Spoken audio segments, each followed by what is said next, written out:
Today we're going to be working on the 2010 Camaro. Ever since I got the car, there's been one thing that's been bothering me.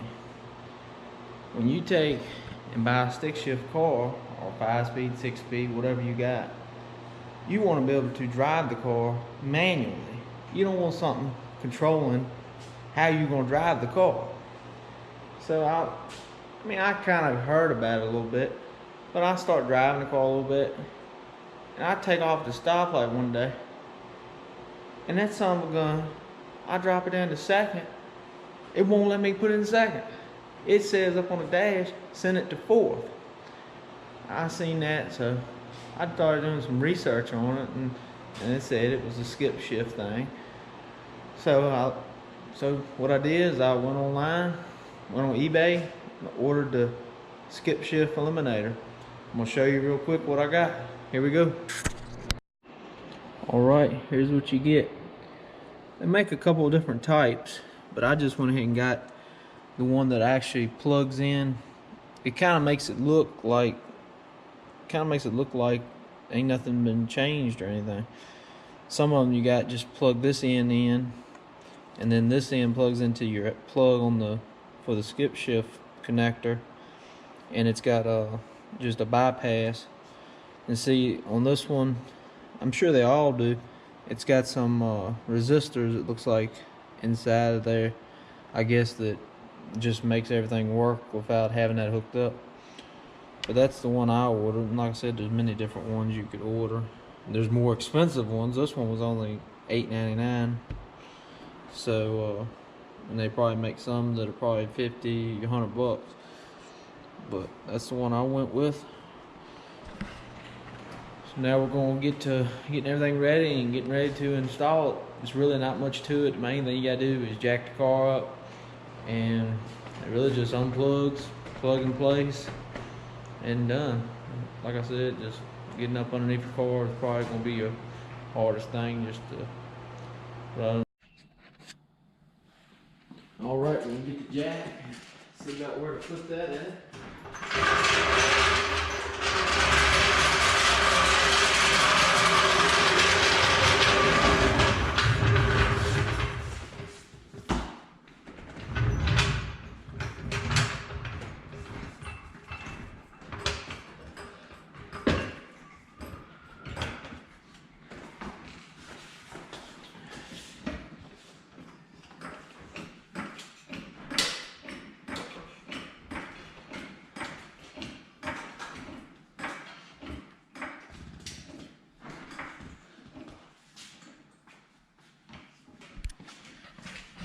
Put the jack placed, put on that mount right there.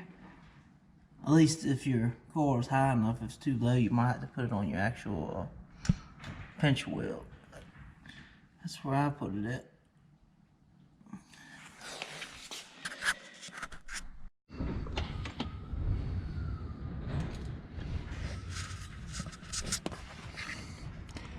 Alright, now that we're under here, let me try to show you what we're looking at. You see right up.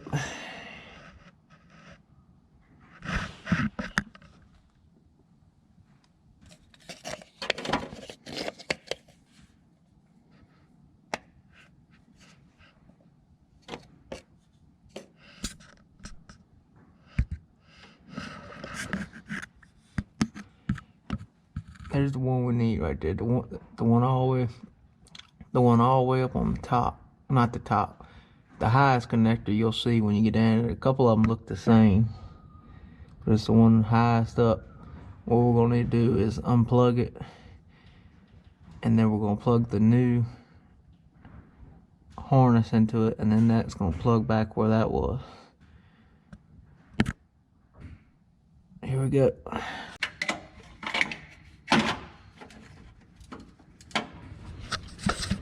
Alright, we got the connector loose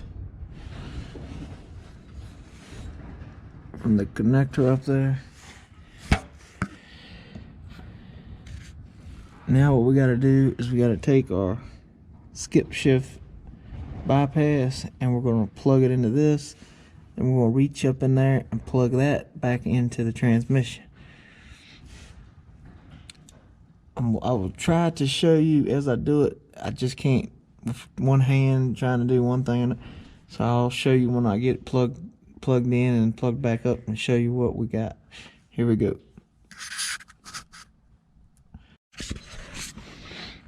All right, got the bypass plugged in to the connector. Now we gotta somehow finagle it up there and get it plugged back into the plug, which is that little white thing you see up there. It's kind of hard to see, but that's where you need to plug it in, right on the side of the transmission. I'll show you when we get it done. All right, we got it all plugged in. That's your connector right there. Plug that into that. Got that zip tied up. And then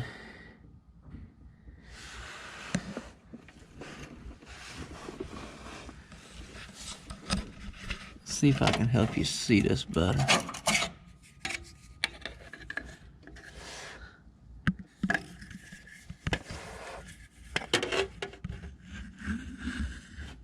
See that connector all the way up at the very tip top? Let's see if I can try to point to it.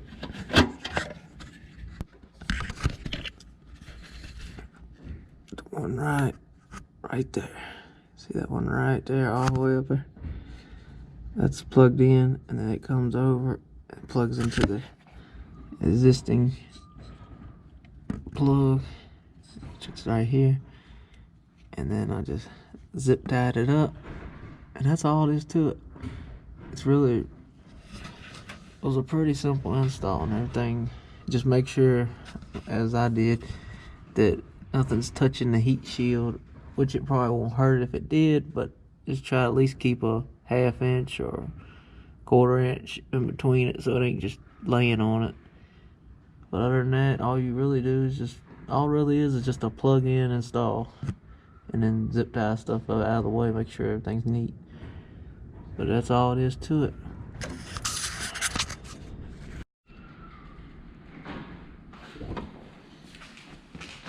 Alright, let's lower her back down. Sure things up under there.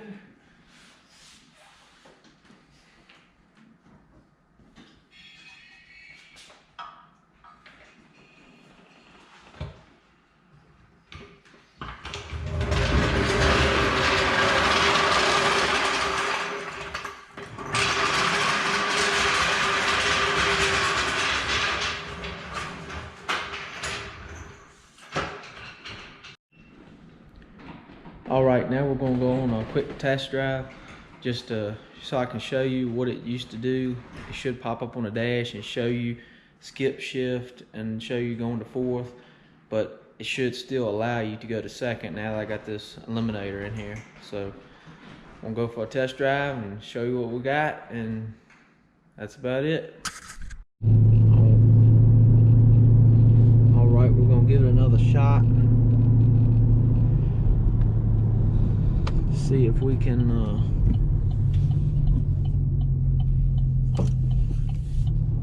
get it to show the skip shift.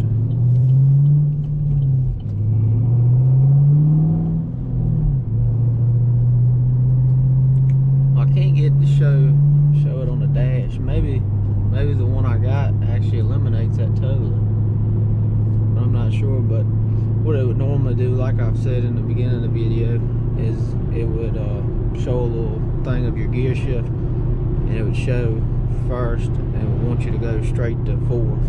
And I've heard it would show you still even after you do it, but it's just eliminated it. But I ain't getting it to do it right now. If I didn't want it to do it, it would do it every time. But we'll just go for a ride, just so you can kind of feel out the car a little bit. I'm just glad we got that done. Hopefully it works right. It seems like it's working right, even though it ain't showing up. But it seemed like it's doing its job. So I went ahead and bought that thing, because I've had a few times it was kind of bad. A couple times I was driving, taking off at stoplights. You'd have people behind you, And I know if you got any sense, which I do have some sense, I reckon, you know to just do it and try to get up the road. But when you really want to send it straight to second, because that's what you always do when you drive a stick shift, and you can't do it, it really screws you up, especially when you're taking off in the middle of a damn intersection. But I've heard a lot of cars that have this. Challengers, the GTOs had it. I really don't understand what the point of it was. I mean, I understand the point of it, to save gas, but I mean, who really wants to save gas when they're driving a car like this? But who knows? But I'm gonna take y'all up here and I'm gonna spin her around and give her a little quick pull. Not nothing crazy, but a little something, something.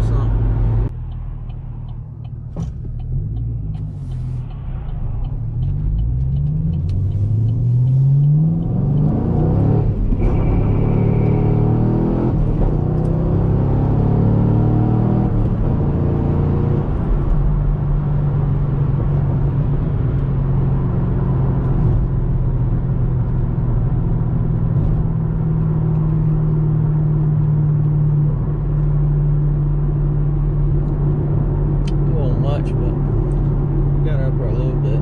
She's pretty quick. She gets up to speed, especially when you always make sure when you drive a car like this, I always keep the traction control off, because if you got that traction control on, you can mess something up really easy.